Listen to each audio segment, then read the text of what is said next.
Good. We lost echo. Okay, well done. Okay, so we'll open the meeting at 7:04, which is a quick turnaround. I'll start with the statement of acknowledgement that we would like to acknowledge this land that we meet on today as the traditional lands for the Kaurna people, and that we respect their spiritual relationship with their country. We also acknowledge the Kaurna people as the custodians of the Greater Adelaide region, and that their cultural and heritage beliefs are still as important to the living Kaurna people today. Okay, item 2, we'll go straight into attendance. I think everyone's in attendance. So we have no apologies, no motion to grant leave of absence, no leave of absence, and no non-attendance. Everyone's here in person, which is great. Item 3, declarations of interest. Does anyone need to declare anything? No? Item 4 is the confirmation of minutes from the last Audit and Risk meeting. So it should read the 6th, was it the 6th of September? I'll just change that to the 6th of September. And those minutes were distributed after that meeting. And just to confirm that everyone was happy with those minutes. Yep. So moved by Councillor Davies, seconder Christine. Han, everyone all in favour? Carried unanimously.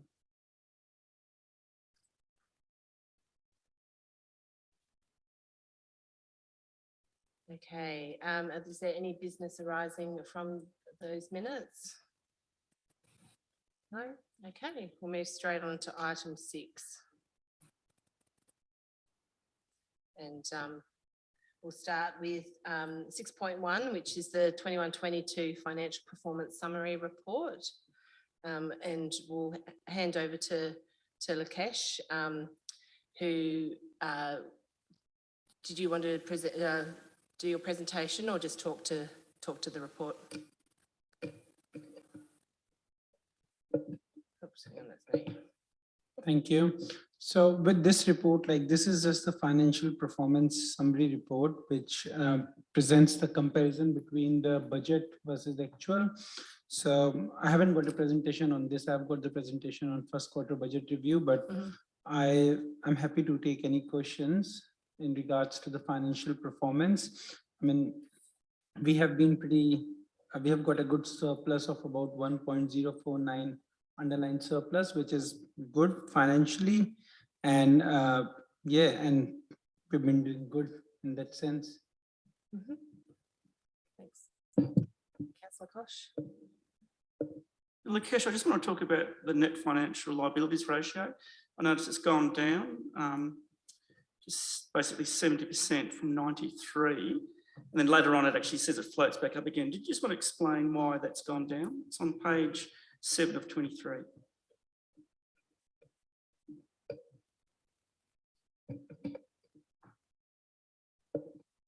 Thank you. So a net financial liabilities ratio basically tells us that what is the council's loan position against its revenue. So basically 69.2% is lesser than what we projected 93.2%. And the major reason is because there is a lot of capital carried forwards, which we haven't completed. And so therefore we haven't used that cash that we were projecting to use.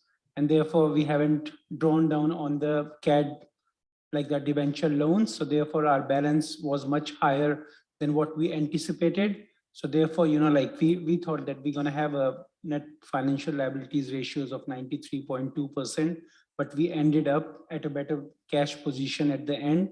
And therefore we got a 69.2% as reporting date.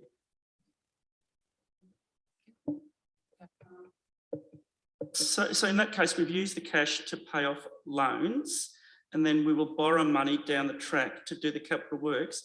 What about the interest payments? Because with interest rates going up, will we be in a worse position or what? That's a good question. Well, in that case, I think like if we're going to borrow more in future, there is going to be interest expense, a bit higher interest expense, but then, like we have had a surplus of 1.049 million, and that's like, sort of we have saved on interest that we were otherwise going to pay in this financial year because we haven't paid that interest. It has gone a little bit up, but we'll allow that in our budget for the next year or in this year as well. So I think like that would be taken care of when doing budgeting. But I mean, like but interest is something that we can't predict that easily, but we still like managing it pretty well. Councillor Davies. So this net financial liabilities ratio, so if you're saying it just hasn't happened yet, are you saying that next year it will jump back up to 90% or something like that? So depending on the amount of capital works that we're going to do and the amount of money that we're going to draw on capital, it is going to increase.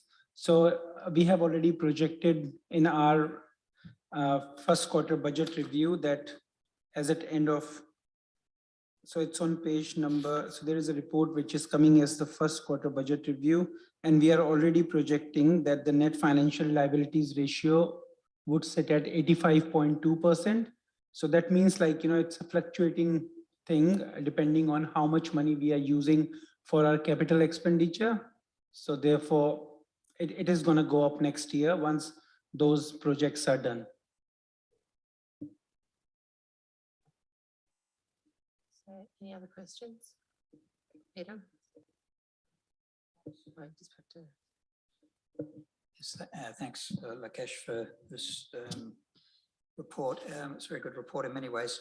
However, the issue I had with it was the, I don't know if I'm the only one, but as you said in your opening remarks, this is a comparison of the actual 21-22 result against the budget.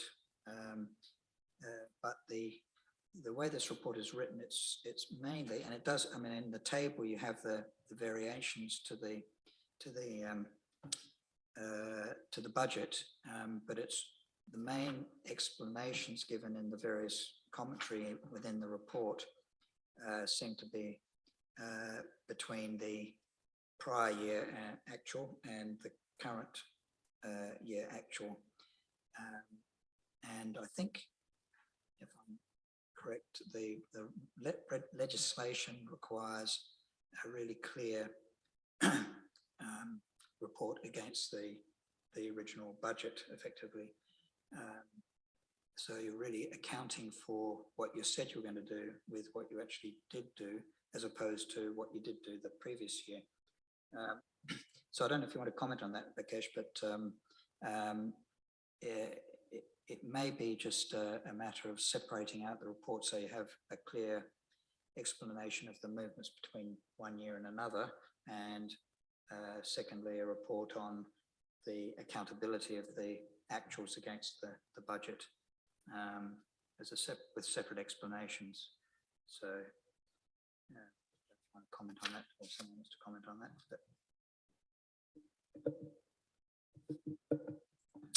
Thank you. I think like I noted that as well. So this report was done before Paul Howard left, but I can see, you know, like if you have a look at on page number 5, it clearly says that there is the comparison of 2020-21 to 21-22, and the reasons are listed there. So legislatively, we don't really require it, but it's been provided.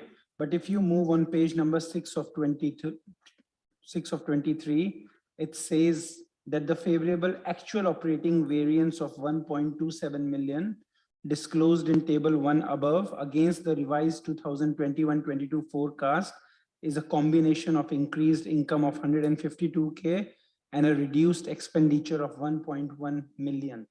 So it's like it's separately listed.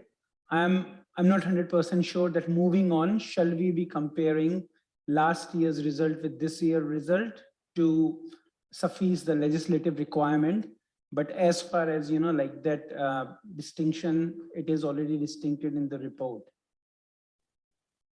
So if page number 6 of 23, the second last paragraph, it talks about the favorable actual operating variance, which is 1.27 million against the forecasted budget, and the reason why it's that sort of variance with the forecast.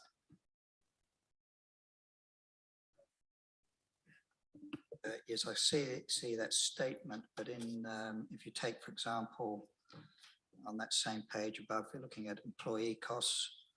It says the expenditures informed with employee costs as a variance of 202,000 K, and that is a comparison with the 2021 figure against the 21-22 figure. So it's comparing last year with the current year, not explaining the change in employee costs for the budget versus actual. So that's the issue. And that in some respects, you've got a bit of information about the as you point out in that sentence, but in the dot point detail, it's talking about the comparison between the 21-22 actual with the 2021 actual. But if you go to page 7, there's point 1 and point 2, the top point in page 7 compares the employees' costs.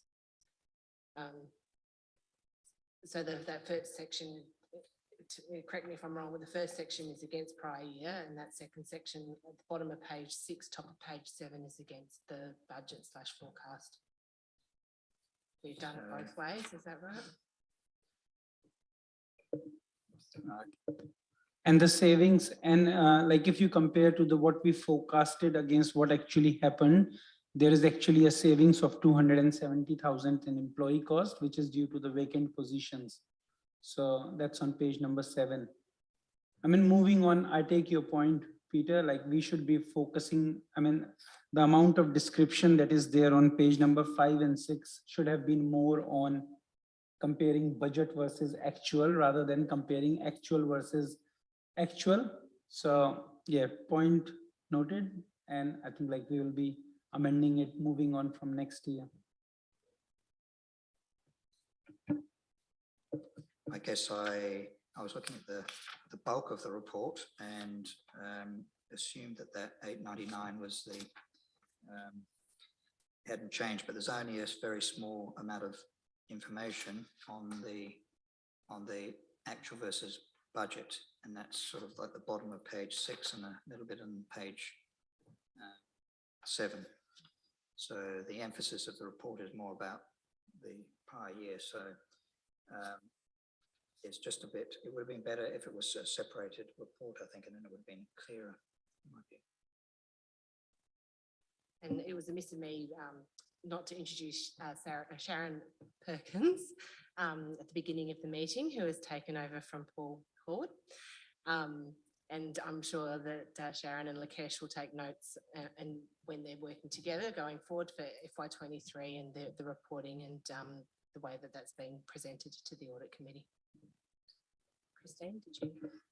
Just a comment, as a new audit committee member, I found this report really useful because of the detailed explanations. Because whenever I'm looking at published financial statements, I always compare this year to last year because that's one of the things that, you know, council signs off on. But Peter has a good point that maybe some expansion of the actuals compared to the budget would also be good. Councillor Kosh. This is sort of more getting down into the weeds.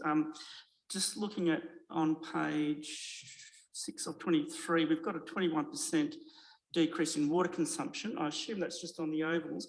Will those efficiency gains be planned to go across all operations?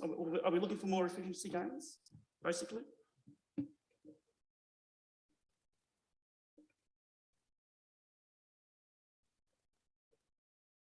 Wendy? Sorry. So some of those water savings are due to the efficiencies in our irrigation systems. Some of them are also a factor of the climatic conditions we've had over the last financial year, but absolutely the intention to continue to maximise efficiency with irrigation will continue. Councillor Davies. Just around the 155% increase in annual repayment to the East Link Road. Is that, how far along are we on those repayments? And how much longer are we going to have it on our list? This is page 6 on the increase to materials, contracts and other expenses.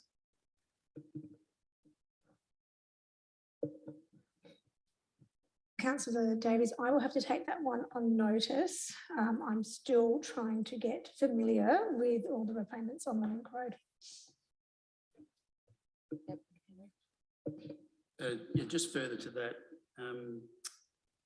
that relates to the original agreements in place between Council, Springwood and DIPTI, or DIT now, relative to the timing construction of the Link Road, and the payment and the agreement in place by Springwood, now Welco, or the owners of Welco, to make a contribution to state government for the Link Road of the, $450,000.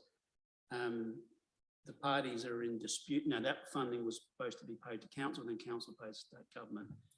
There is a dispute going between Welco now and DIT in terms of elements of the Link Road, and that's why at this point that money hasn't come through council for us to then pay through the state government. So that may well be on our books for a little while until that dispute is resolved.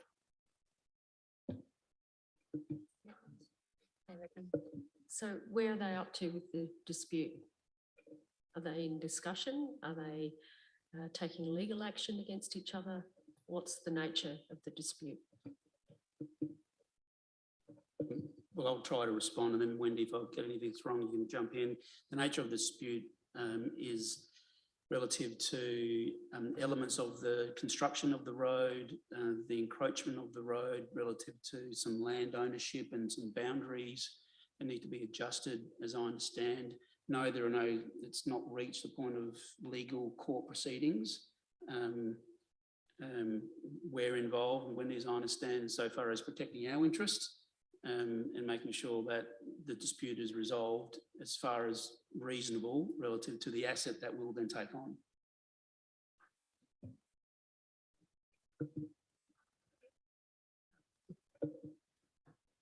So further to that, I think the details of what the dispute are, beyond what Henry has said, are still internal discussions between DIT and Welco, so I'd rather not put that out in the public forum. It certainly hasn't gone to a legal perspective yet, but the three parties are trying to work together to come up with resolutions that are suitable for all parties.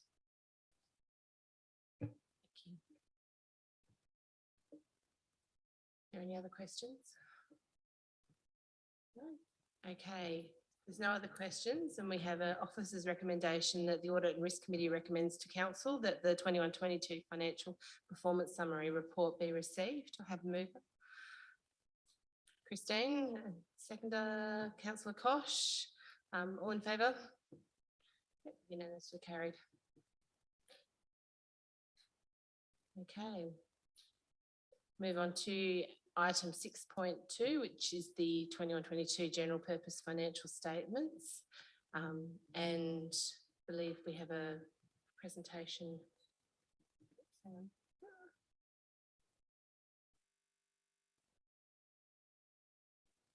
We'll hand over to the external auditor for discussion. So Giuliano from Galpins.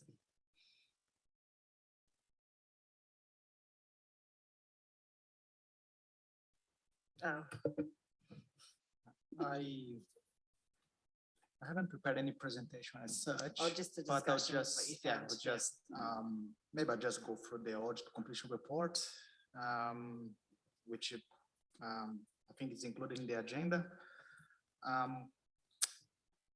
So the scope of our audit is to provide you a controls opinion and our opinion on the financial report. So we came here in February to perform the test of design and effectiveness of internal controls. That's what substantiate our controls opinion, and then we came here in late September to perform the final verification of the account balances and review the financial reports to issue our opinion on the financial report.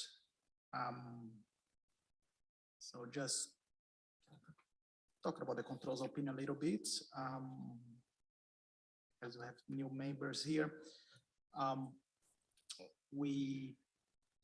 it's mandatory for us to use the best practice model to benchmark council's internal controls against, the better practice model.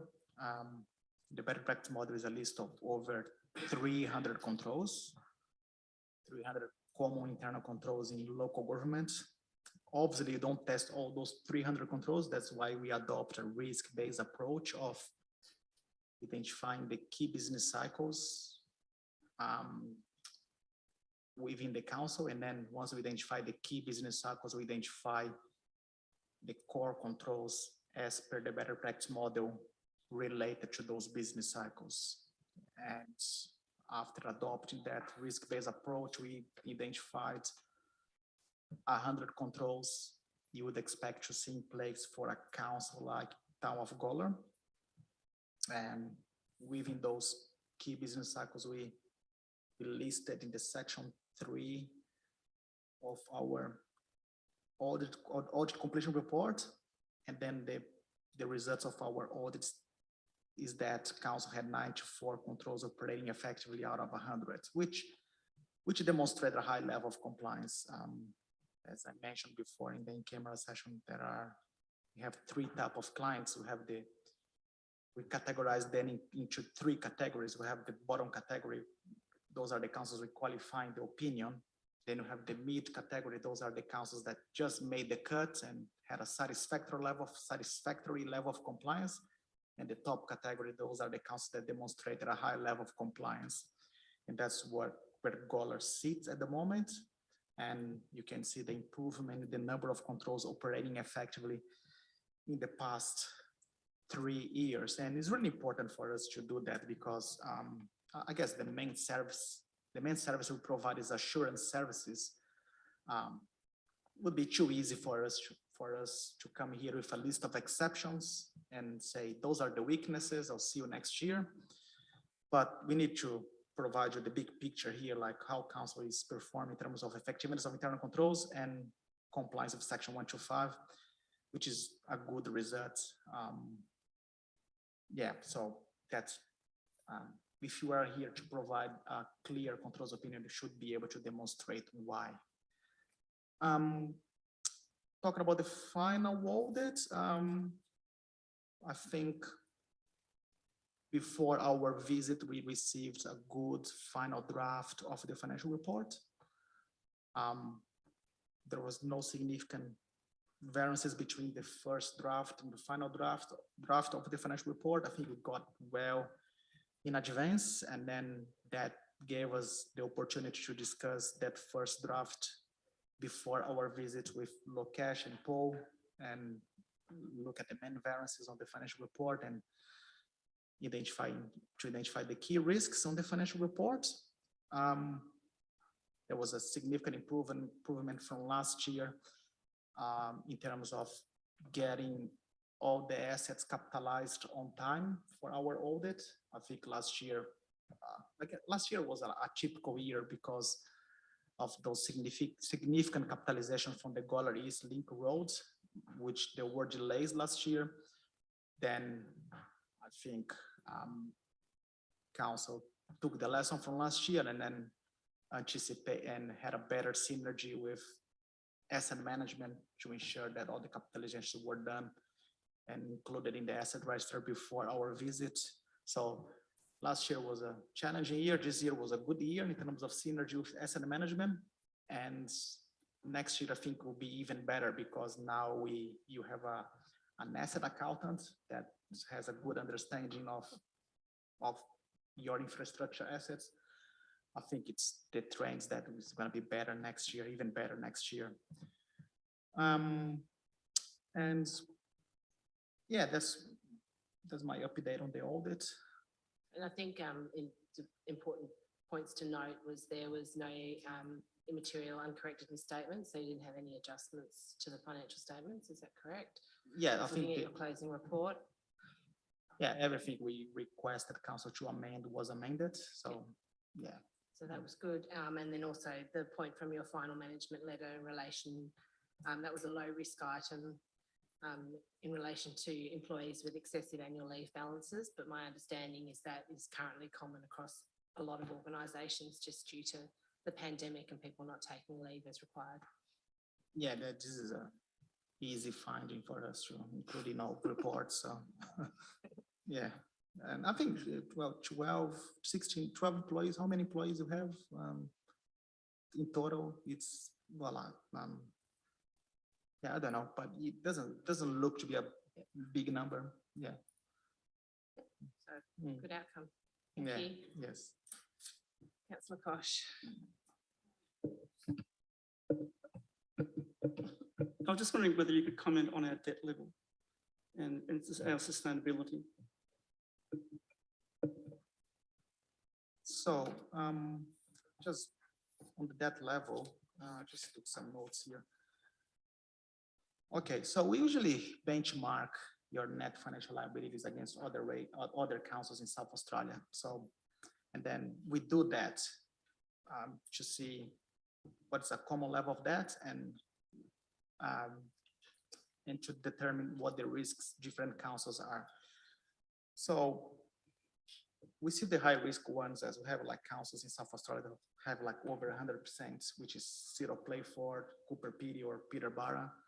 And those are the higher risk councils. Then below that, I'm not saying there's an issue with the debts, but at a first glance, we look at the moderate risk councils would be Golar on Caparinga that have like 69, 68% of debt.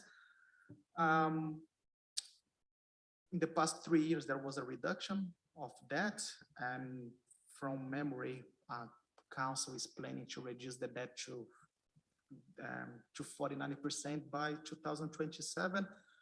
So there's a plan in place to reduce those debts. And my understanding is that, in the normal economy, we have cash and credit is the biggest component of resources you spend in infrastructure or if you buy your house or if you buy a business or something like that. Credit is the biggest component of the economy. And council is experiencing population growth, increasing number of developments that require, investment in infrastructure. And to us, I think Galpin's position in terms of the debt, we are more concerned about the sustainability of the debt position rather than the need to drive the debt back to zero. won't be zero, but as long as the debt is sustainable, then that's okay. That's there to be used. You know, it's part of, as I said, it's part of the economy, you know, the economy machinery. And based on the past 3 years and what the long-term financial plan is telling us, I don't think that's currently, in our opinion, a red flag, like in terms of sustainability of the debt. However, it's important to monitor that over the years, especially, you know, comparing the actions against what the long-term financial plan and annual business plan determine the debt to be. So that's our view on that. Yeah, I just want to clarify. So it's important for council to keep our eye on the long-term financial plan to drive down that debt. Is that the message, really? Well, the message is because the long-term financial plan is telling us that they reduce the debt to 49% by 2027. So I guess the message is like keep monitoring the long-term financial plan to see if council is achieving those ratios. Yeah. Thank you. Are there any questions on the financial statements and the multiple attachments, Christine? Not many. Just one question. These consolidated financial statements include some equity accounted entities. Just wondering if you've seen the audited financial statements of those two entities. Yes, they were all unmodified opinions. Yep. And we do one of them, we audit ourselves, yeah, which is normal. So yeah. Just push your, sorry. If the audit committee sees those entities' financial statements normally, or how does that work? Because we're recommending consolidated accounts to council without seeing a couple of the investment companies.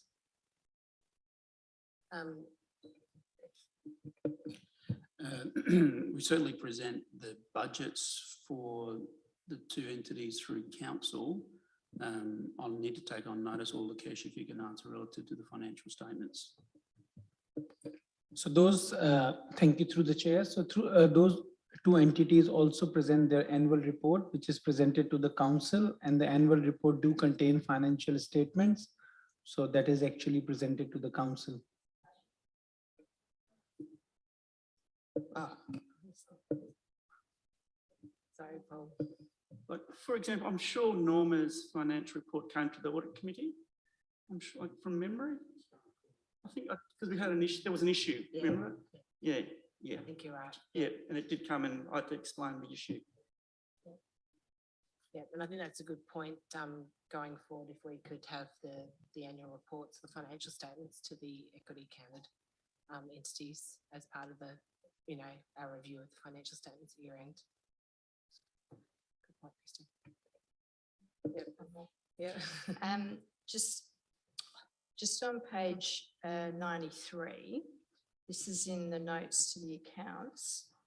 In the blue paragraph that starts standards issued by the AASB not yet effective. If you look at the second paragraph there, the second half of it says, at the time of compiling these illustrative statements that could be applicable to councils. I think those words have been copied out of the standard set of accounts. So can we just tailor that to something like that were issued but not yet effective at the time of compiling these financial statements, just to tailor it to this council rather than general? Yeah, can you see that, Lakesh, or who's the best person to just that? Sharon, you got that? Yep. That's it. Peter, did you have any comments? Yes, thank you, Chair. Just had a question, and I don't know the answer to this, but I just wanted to clarify on page 87 and 188 of the agenda, or page 8. 9 is the note. It's in significant accounting policies, and it's a note relating to the FAG grants allocation and the variation that occurs there. Got that one? My question Which was is the note number, sorry, Peter, this note number 1 under income recognition, number 3. Yeah.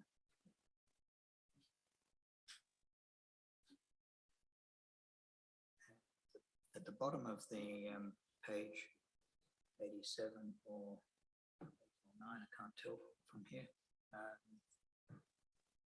It talks about the recent payment of untied grants, being financial assistance grants, local roads and supplementary grants has varied from the annual allocation as shown in the table. So I always thought it was the financial assistance grants that was the issue. Is it more than that? Is that what we're saying here? Because the amounts of cash received versus the amount of the annual allocation, the annual allocation looks like it might be the FAG grant, corrected, whereas the cash received may be something more than the FAG grant. Can someone just clarify that? Because I really don't know the answer to it, but I think it's fairly big. I can sort of answer that. It does only include the financial assistance grant. So I think we got paid an extra, our allocation, I think, was 75% of 2022-23. So it was a large amount. So it only includes the financial assistance grant.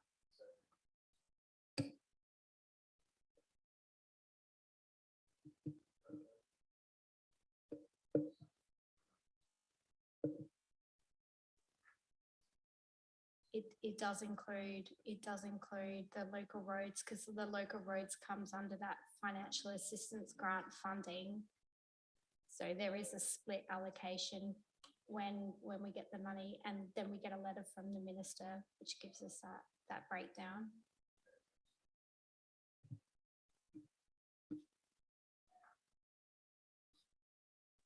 just put my phone, Peter. Someone else must have turned off, did they? Anyway, the annual allocation is 970,000, but the cash received is 2.5 million. Even if you receive 75% more in advance of it doesn't represent the difference in the figures unless it's including some other components that you may be referring to in terms of the roads and so on. So it just seemed a very large variation to the actual grant, even if you're getting it in advance. I think, Sharon, do you want to respond to that? Yeah, while I'm not across the numbers, but by looking at that, I don't think that table just needs to adjust for the timing difference between the previous year's advance as well. So I agree that the variance that you're showing there does seem, even for the prior years, seems a bit high because they had always had that advance. So we need to, in the cash payments, just need to take into account what was advanced from a comparison. Sorry. Maybe that could just be looked at. Thank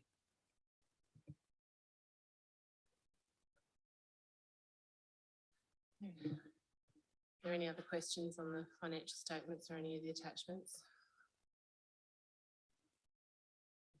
No? Okay, so the officer's recommendation is that the Audit and Risk Committee recommends to Council that, number one, the general purpose financial statements for the year ended 30 June 22 present fairly the state of affairs of the Council and be presented to the Council for adoption at the Council meeting scheduled on the 29th of November 22. 2, certification of financial statements be signed by the Chief Executive Officer and the Mayor. Number 3, the auditor's certification of auditor's independence be received and noted. Number 4, the certification of auditor independence be reviewed and signed by the audit committee presiding member and the chief executive officer. Number 5, the management representation be received and noted. Do I have a mover for that recommendation? Mayor Redmond, seconder, Peter Fairley-Jones, all in favour? And carried unanimously. Well done, everyone, and recognising as well the change in staff at year end, like with Paul preparing the financial statements and then, you know, not being here for the final meeting. So well done. Okay, Giuliano, if you can stay if you wish, or you can depart if you would like to depart for the final. So if we move on to item 6.3, which is the 22-23 first quarter budget review as at the 30th of September 22. Now, apologies, Lakesh, this is the one that you've got a presentation for. I jumped the gun. So over to you. Yep, thank you. So through the chair, like this is just the first quarter budget review. And we generally prepare 3 budget reviews for the year. One as at end of September, the another one as at end of December, and the third one as at end of March. And they get presented to the audit committee first and then get endorsed by audit committee and presented to the council. So I'm just gonna. Yep.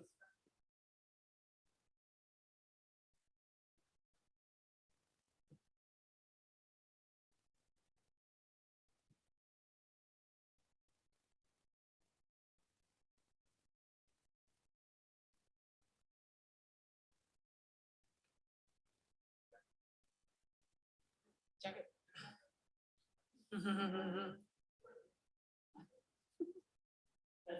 Is it Jordan's? Is it yours? That's okay.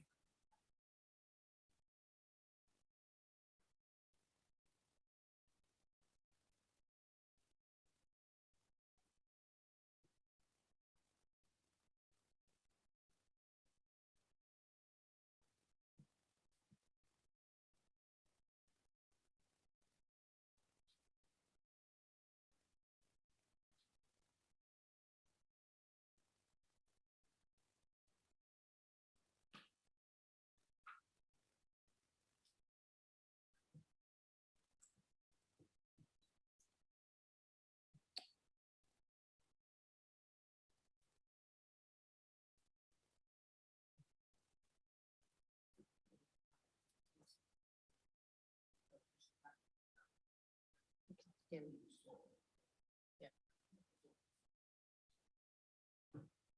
Okay.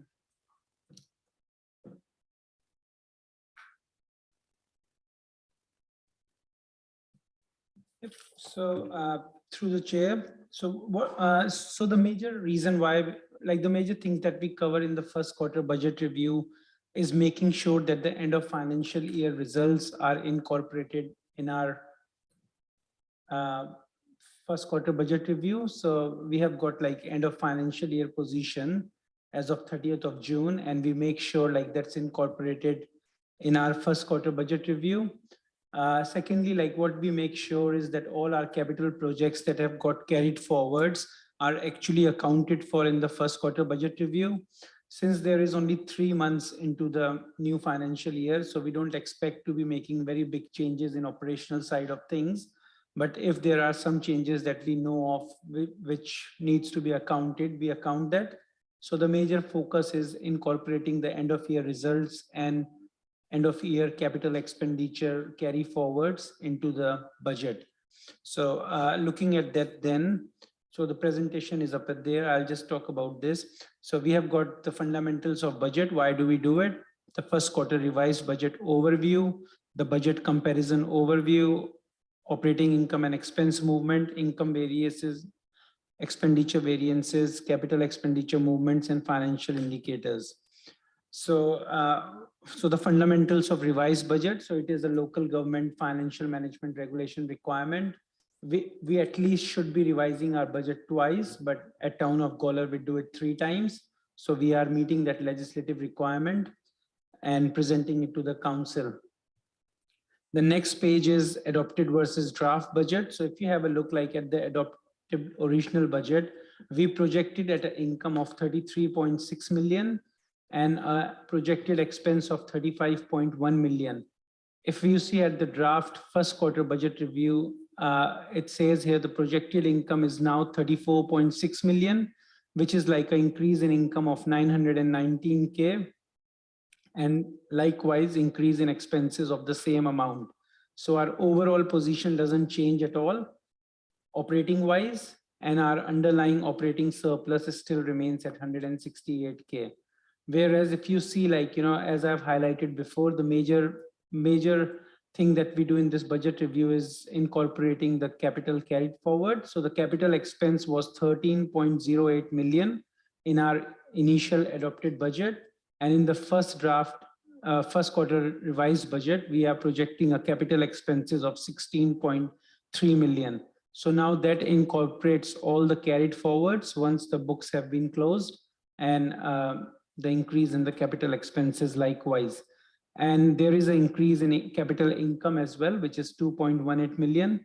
So there is some income coming in for capital projects, and then the capital expenses going up as well.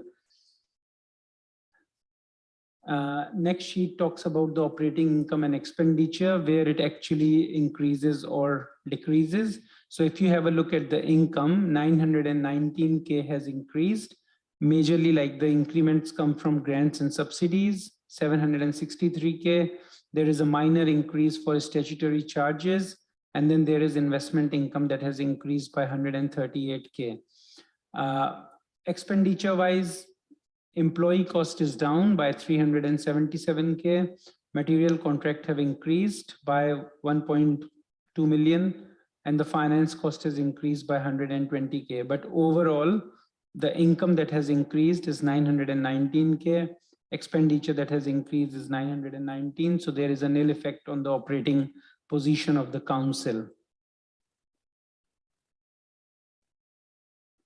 The next slide talks about the income comparison. So what I have done here is column A, which is annual original budget, was the total income that we have received in each category. We projected in each category. The draft annual revised budget is column B, which is what is we are drafting in this budget review, and the difference. And then if you see, like, I have explained the major reason for variances. So basically, like, increase in grant subsidies and contribution because of additional financial assistance grant. So we have got a boost in our allocation for this year, about 250K. So that is something there. Getting Gawler Greener grant for 258K, Gawler District Netball Court redevelopment 50K. So that's sort of helping with the income and grants and subsidies. Now, if you see, like, some of the expenses in contract and materials also go up by sort of same amounts to spend that grant funding. So it's just not like income coming in. There is going to be some expenses related to those income as well. Then there is number 2, which is the statutory charges. There is an increase of 26K. That is due to development application fees increase. Likewise, there are other variances as well, which have been explained here. Same way, there is expenses as well. So there is an expense increase of 918K, and the explanation is there in employee cost, material and contract cost, and the finance cost. Now, these are also presented in the report as well with the variances, fairly detailed. So yeah. And as I touched on before, like, there is, say, we received the money to get getting greener project done. So there is expense to it. Same way with the other expenses for grants related expenditure. The next one is the capital expenditure. Yep, so that tells us, so this graph tells us that what we actually projected class-wise and where we are heading up with the first revised budget. So generally, like, there is an increase, overall increase of about 3 point something million, and that's the each category where the increase is. So if like it clearly shows that the sports and rec is the biggest increase point, and that's mostly coming from Carbiton expansion project and other programs in sports and rec, right? We have a look at our ratios. So our financial indicators, operating ratios it's not within the policy target, and the major reason why it's in negative is due to the 75% advance payment that we received last year. And we are not projecting that we're going to receive that payment in this year, not even 50%, because it wasn't in the federal budget. So that's the major reason for the distortion. If we look at the adjusted operating ratio, so that has improved because our income has improved. So 0.5 to 0.94. So that's within our policy target. Net financial liabilities ratio, we started with 93%. We're reaching at 85.2%. So that's good as well. Asset sustainability ratio is budgeted at 100, remains at 100. So making sure like we are spending adequate money on our assets to keep them updated, renewed. So that within our policy target. So at the end of the day, like the recommendation which says here that the first quarter budget review with no net change to the operating deficit or underlying surplus for the first quarter, and B is an increase of 3.23 million in capital expense and an increase of capital income of 2.18. So I'm happy to take any questions if there is. Thank you. Any questions?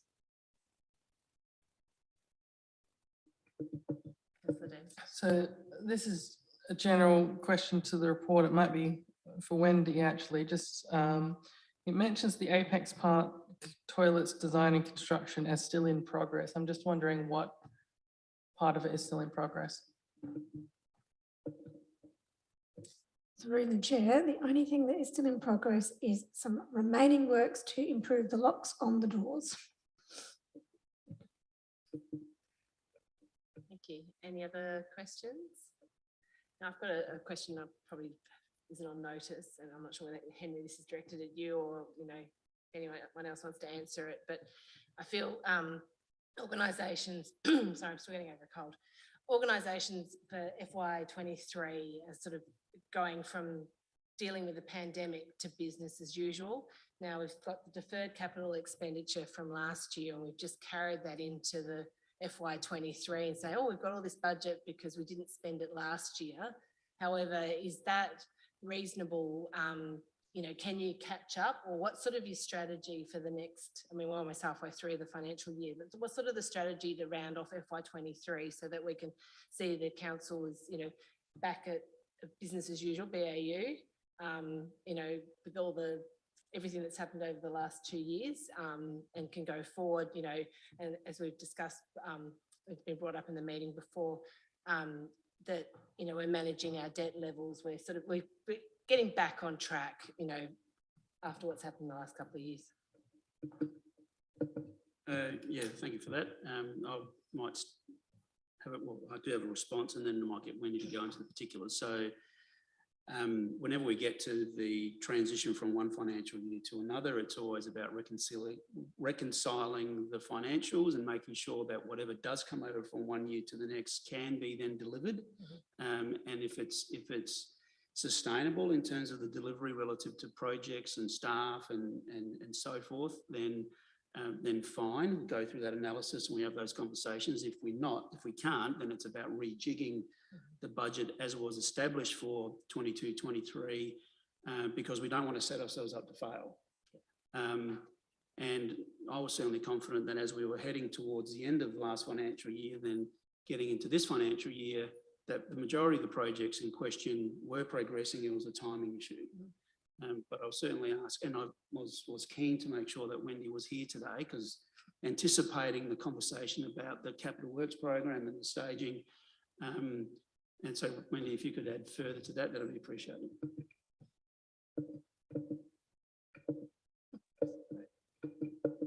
Sorry, try one more. Thank you, through the chair. So look, I think when we did the third quarter budget review in March, so we had obviously a large amount of capital that we identified to roll over at that point. They were a lot of the large scale major projects that people had been made aware there were major issues with failed tenders or major delays in the contracting market. The good news is for a few of those, we've made really good progress. Two of the big ones are underway being delivered, those being the conversion of streetlights to LED and Princes Park. The Greater Gawler or Greater Adelaide or Gawler Cycleway, whichever one you like to call it, is actually complete now. Carbeathan, we're completed the detailed design and going back to cost estimation, ready to put a report to council. So that will be one of the big ticket items in December for council to make a decision around what we're going to do with that particular project, and that is has a significant budget attached to it. In terms of what we've then identified to carry forward in this first quarter budget review, while it is 1.3 million, it's largely made up of lots of little bits and pieces of projects that were just at the very end of being finished. So 75% of those are just about complete or complete now. A couple of those really big ticket items were in the heavy fleet space.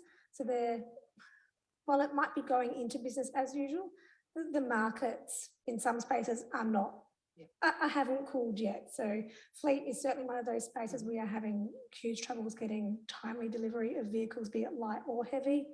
The civil industry and building industry, signs are it's starting to cool, but we're certainly still having extended programs from the tenders that we're getting in. Our capital works program or capital works design program is also largely complete now. That's the carry forward for that was largely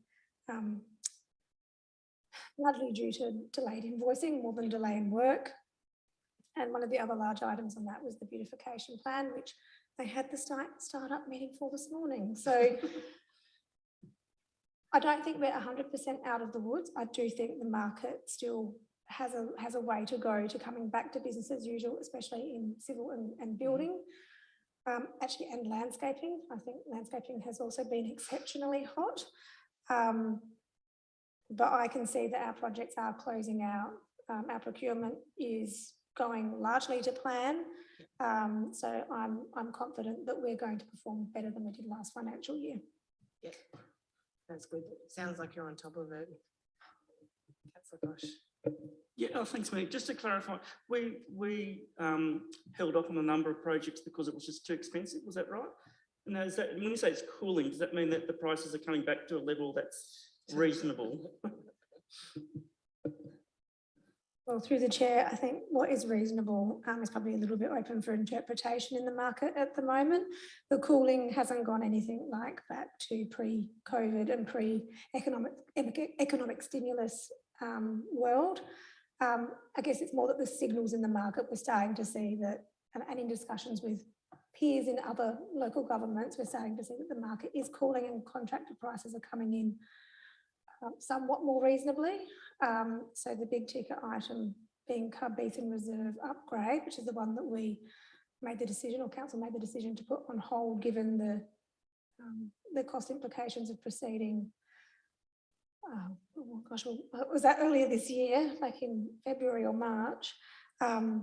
Look, we've done everything we can to put us in the best position to have a low risk project so they can price it very specifically. We'll see what the independent cost estimation comes back at later this month, and we'll present that to council in December. Councillor Davies. So has the new capital expenditure been delayed at all by, I guess, all of the old ones that we're still getting through? Are we looking like we're going to be able to have a good completion rate at this early stage?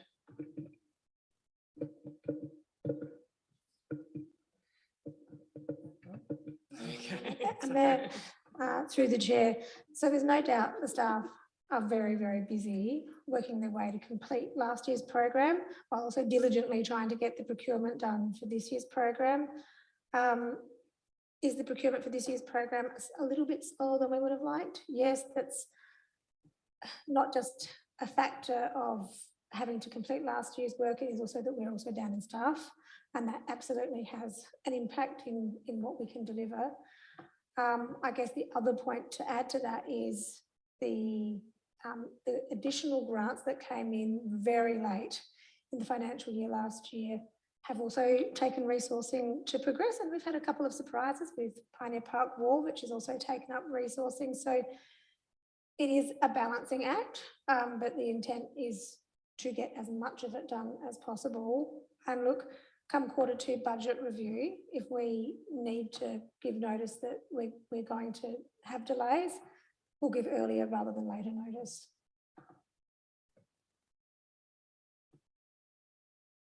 Any other questions? I think that's a really good approach, and just communicate and keep us informed as to how it's tracking, because we do realise there's challenges, and we want to make sure that everyone's supported in the best way possible. Okay, so we have an officer's recommendation that the Audit and Risk Committee recommends that Council adopt the 22-23 first quarter budget review with no net change to the operating deficit of 1.426 million, with an underlying surplus of 168,000 for the first quarter, an increase of 3.23 in capital expenditure, and an increase in capital income received of 2.18 million. Do I have a mover? Oh, sorry, Lakesh. Thank you. So just through the chair, can we make it like 1 and 2? So adopt 1, like the point 1 is still adopt till first quarter, and then the point 2 is an increase of 3 point. That is how it's meant to be, but I don't know, like, why did it?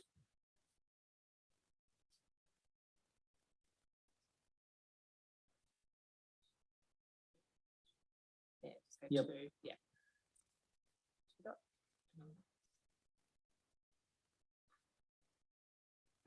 Thank you. Okay, have I got a mover? Peter Fairley-Jones, and seconder, Councillor Davies. All in favour? Carried unanimously.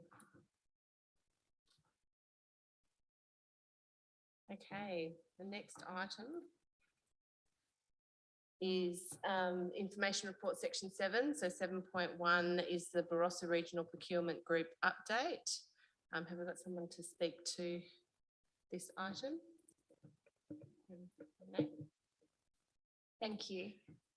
This report was very kindly prepared by Kimberly Rowan while there was a gap in the procurement position, but I'm here to speak on its behalf. Renee. Thank you. Thanks, Jericho.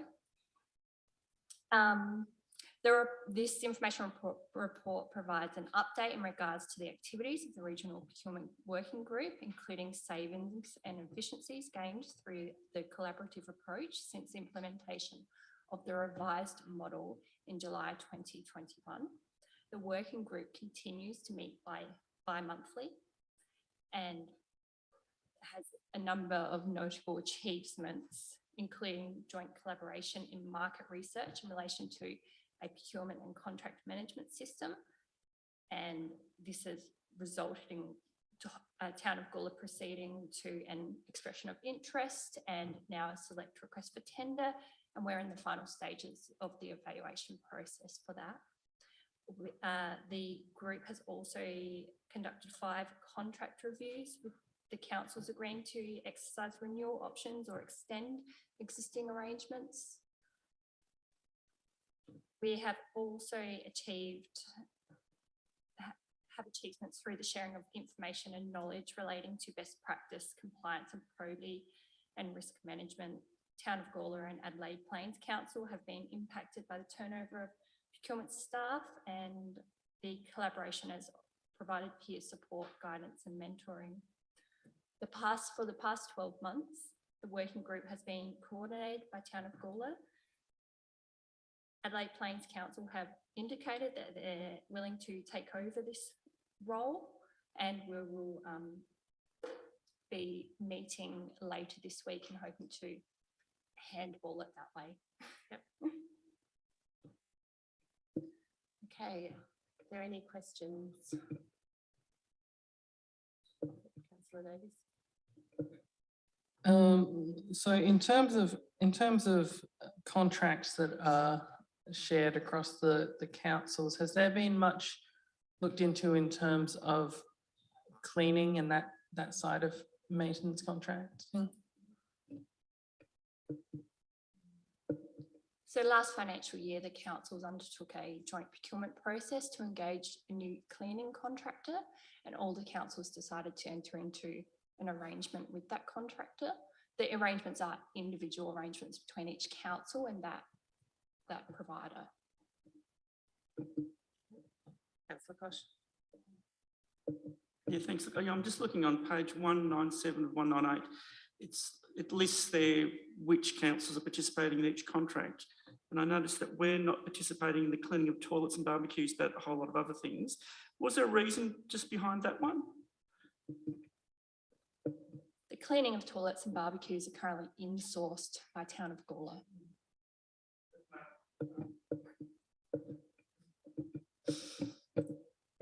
There's no consideration of us contracting that out yet, or not? Henry. Thank you for the question. As you know, or members might be aware, council is undertaking a service level or a workforce resource strategy for the depot operations. Part of that at the moment, the first phase of that is service level reviews, and very much on the agenda through that whole conversation will be value for money and what activities and services that we are currently insourcing by council resources and or should be outsourced with the primary filter, value for money. So that will be a conversation that the new council will be having.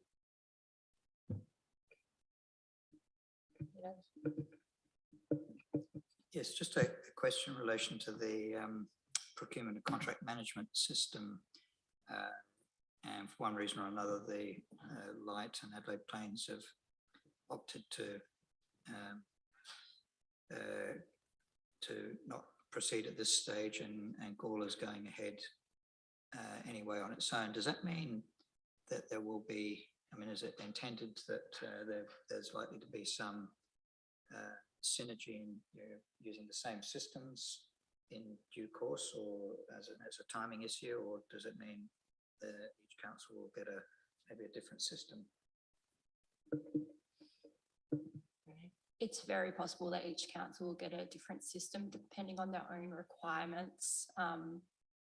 Yeah, I know that Light Council didn't proceed because they're going through a process of implementing a new enterprise system, and also Adelaide Plains just did not have the resources at the time. So yes, it's very, very possible that all the councils will end up with a different system.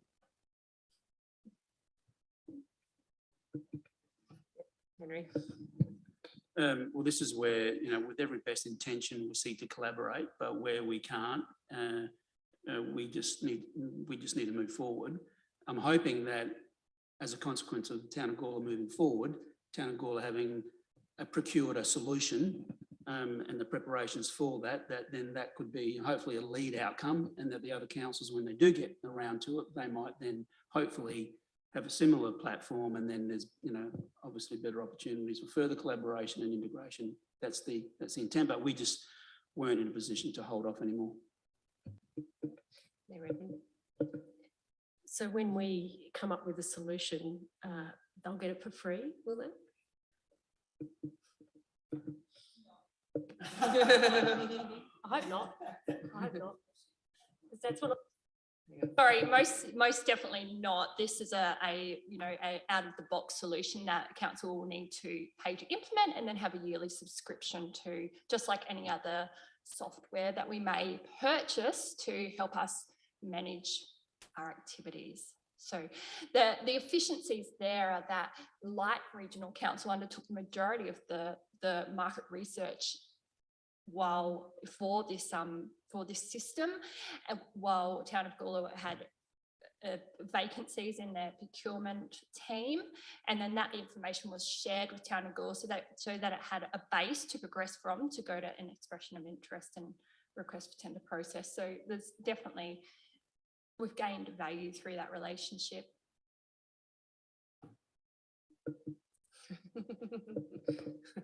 Town of Gawler doesn't, yes, it's meant to be a collaboration. It's meant to be shared and collaborate, and that's not occurring. So, yeah, I think that I'm sure everyone is wanting to do the best they can, but yeah, the whole point of the exercise is that there's efficiencies and more effectiveness as a result of sharing resources, and you get to a certain point and everyone pulls away and does their own thing, and I think that's disappointing.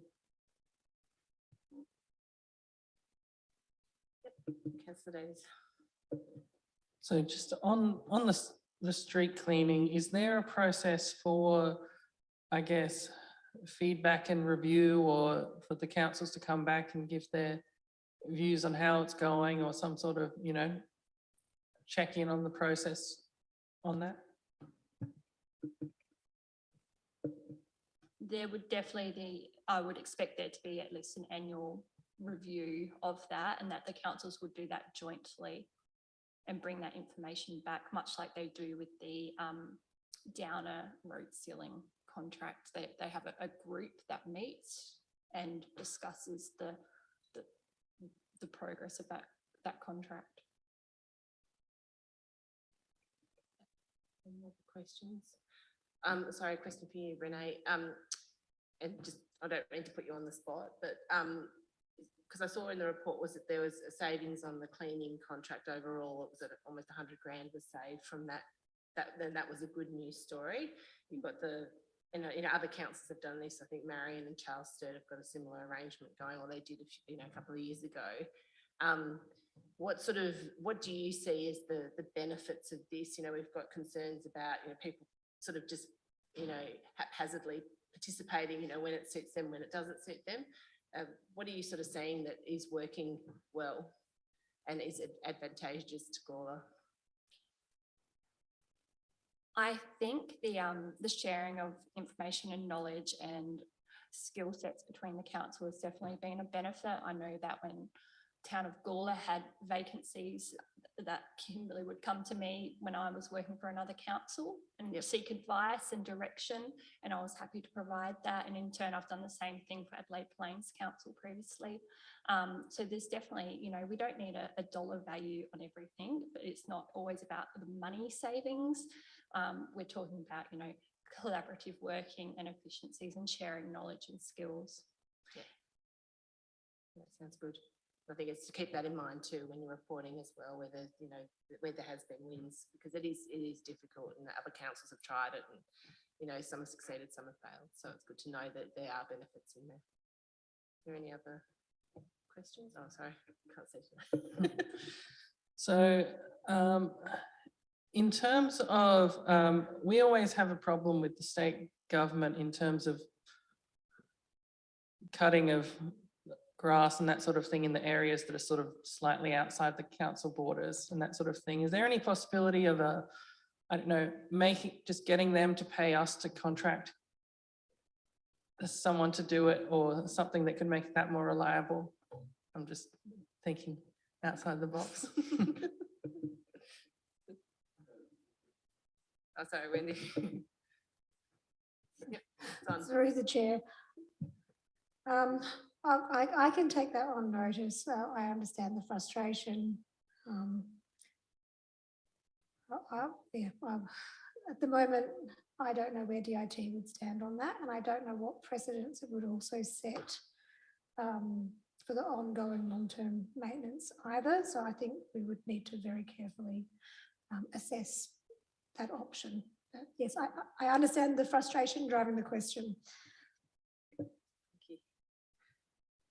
Any other questions, comments? No? Okay, so we've got an officer's recommendation that the Audit and Risk Committee notes the Barossa Regional Procurement Group update report. Have I got a mover? Christine, seconder?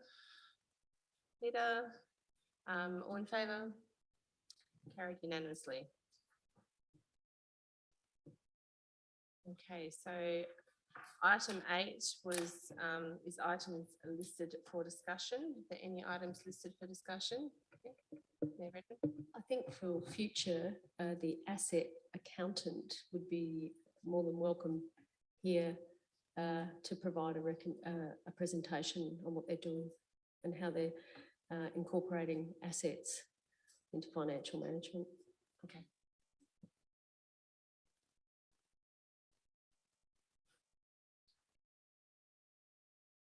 Yep. Any other items? Does everyone agree that they would like that presentation in a future meeting? Yep. Okay, so that's good. Just correct that welcome, the little O in there. Yep, cool. Yeah. Speedy typing. Excellent. Okay, we'll move on to section, I don't know which section 8, section 9, questions without notice. I just wanted to, Pete, I'll do mine, then you can do yours. We just had a discussion earlier today around the Audit and Risk Committee for 2023, noting that myself and Peter Fairley-Jones's terms come up for renewal at the election. And we have both expressed our interest to remain on the committee in 2023. However, as part of the election process, the terms of reference for the Audit Committee and the constitution or the constituents that are in the Audit Committee will be reviewed, and a report's currently being prepared for the 29th of November council meeting, and will be discussed at that point. Henry, did you have anything further to add? Yeah, no, just further to that, given the timing, there was previous conversations between Paul Horwood and both independents, not yourself, Christine, because you've only just joined us, and both have indicated interest to continue, so that will be what will be presented to council at this first meeting. So we'll see how that goes. Yep. Thank you. Okay. Peter, did you have? Yeah, my questions, tennis ball back to Henry. Just a sort of general question, I guess, in terms of what's keeping you awake at night, what risks you see, which we haven't sort of maybe been discussing here, but maybe progressing through your minds, because I'm sure there's many, really. Well, thanks for putting me on the spot there, Peter. But look, one big aspect from an organisation point of view has been the restructure over the last, the 6 months process effectively that we've had. We've had some real changeover in the executive team, but that's, I think, being managed well from a whole of team perspective. A lot of staff have stepped up in acting roles, which has been fantastic. That recruitment process has now been completed with Sharon's commencement, with Wendy being appointed, with Andrew's Goodsell, who's also been recently appointed, and now we're in that period of consolidation. So that's been an important aspect from an organisational point of view. Other levels of recruitment throughout the organisation have also been progressed. The engineering department and the planning areas have been particularly hard hit with all things from funding in the economy and investment in infrastructure and changes in legislation. And one real effect from a planning perspective has been that the legislation that was changed last year allowed for this sort of a code amendment approach with individual sites to be rezoned. And that's just sucked a lot of quality planners from local government into the private sector to facilitate those changes, which, we're not sort of lonely in that, but certainly has affected the sector. And then, as we've spoken about, just the ongoing consequences of COVID, when reference was made to the, post-COVID going back to business as normal, I haven't seen a lot of that as yet. Let's hope that the ongoing consequences of not only COVID, but the war in Ukraine and those other macroeconomic influences can hopefully sort of resolve themselves sooner rather than later, because CPI is still getting to and continuing record levels. But yeah, I think we're doing well. I think the organisation is tired and we're keen to get to Christmas. I think we all are. We all need a break.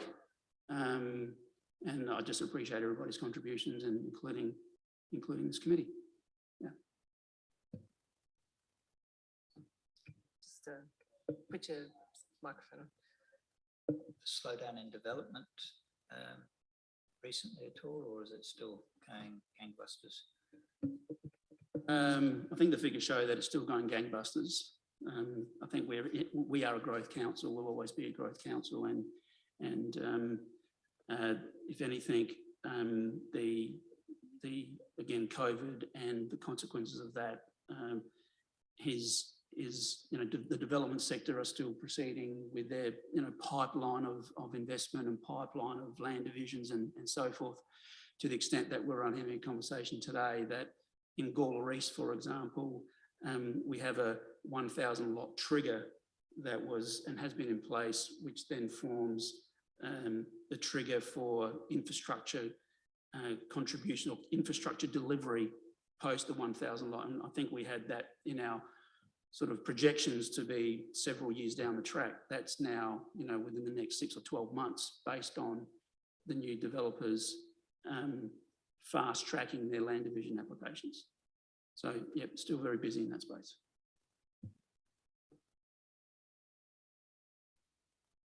Councillor Davies. So we'll have a new council in 4 days or so. And they'll be jumped straight into a budget process and everything. Are we going to have workshops and such before then to explain debt and all of this process that we've heard in the audit committee? Yes, we are working on a program, an 8-month program, effectively through to 30 June, which will be a combination of induction by council, by staff, and also the mandatory training. We have a date scheduled on the 6th of December to have, as part of that training session or awareness session, amongst other things, is the financial position of council, not only to provide an update on the current budget, but also to set the scene for the 23-24 budget, which has been a common practice here at the town of Gawler, that we finish off the calendar year with a conversation on sort of the high level financial parameters for the which will be the 23-24. So that will be the first conversation. That won't be the last, obviously, in terms of the normal budget process, but then being very mindful of the election, and depending on the level of changeover, we'll then sort of adapt the level of conversations and training that we'll be providing.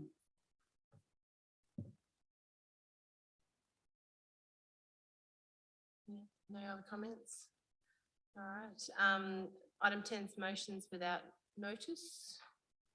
None. And then we'll move to close the meeting. Before we close, this is the last Audit and Risk Committee for the year. It's been a big year when you think you've got, your federal, state and local elections all in 1 year, coming out of COVID, not quite business as usual, but everyone, and, I can speak from working in state government, it's the same story there. Everyone's really tired and really, looking forward to a break and a refresh next year. So well done to everyone, management, elected members, for holding it all together and, working your way forward, one foot in front of the other, because I think you've done a really, really good job. And we'll see what the next year holds. So I'll close the meeting at 8:26 p.m. Thank you.